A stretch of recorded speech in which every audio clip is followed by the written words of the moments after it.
veux commencer? Bonjour, je suis Elika Edayat, ici avec Valentina Ulysse. On est au Drawing Lab, un endroit, un centre d'art dédié au dessin contemporain. Arum, pour moi, c'est beaucoup de choses. C'est déjà le passé, le lien que j'ai eu avec la mythologie et la littérature perse. C'est un univers avant tout, c'est une façon d'être. C'est aussi une vision sur le monde. Raconter un nouveau récit pour le monde. La première étape pour moi, c'était de faire les parallèles avec les Amazones. Donc pour moi, c'était aussi un peu une possibilité des rencontres entre des cultures différentes et justement parler plutôt d'un côté très universel, aussi en pouvant inclure pas seulement que la mythologie, mais aussi la science, les études queer, la fantasy, la science-fiction. La pièce, en tout cas, l'univers qui m'a plus plongée dans cette idée de Arum, c'est peut-être la salle des abysses, parce que pour moi, c'était un peu une idée d'une profondeur qui se trouve justement un peu nulle part, duquel on peut voir surgir des créatures, mais aussi des récits.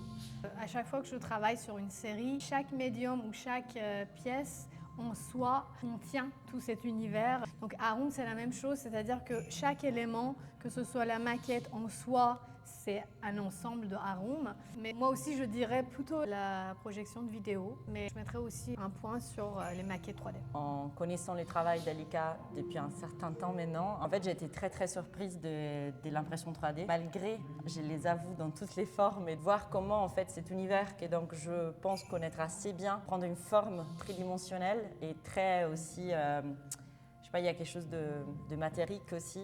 Ça a été un peu une sorte de choc. Un beau choc, on peut dire.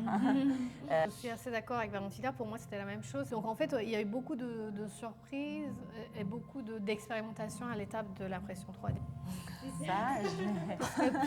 Ça serait plutôt un film en fait. Ah. Un film, oui. Un film, mais pas un film de fiction, c'est un mélange de documentaires, des scènes peut-être animées, tout en essayant de faire un jeu de parallèle avec les vraies vies de Arum qui peut exister, qui peut coexister en fait autour de nous. Et j'aimerais peut-être apporter la ville d'Arum en Iran. Enfin, ça serait intéressant de demander aux habitants, aux femmes justement, si jamais cette mythologie ça leur parle, qu'est-ce qu'eux ils peuvent imaginer autour de cette ville imaginaire, qu'est-ce que serait leur espoir pour cette ville imaginaire.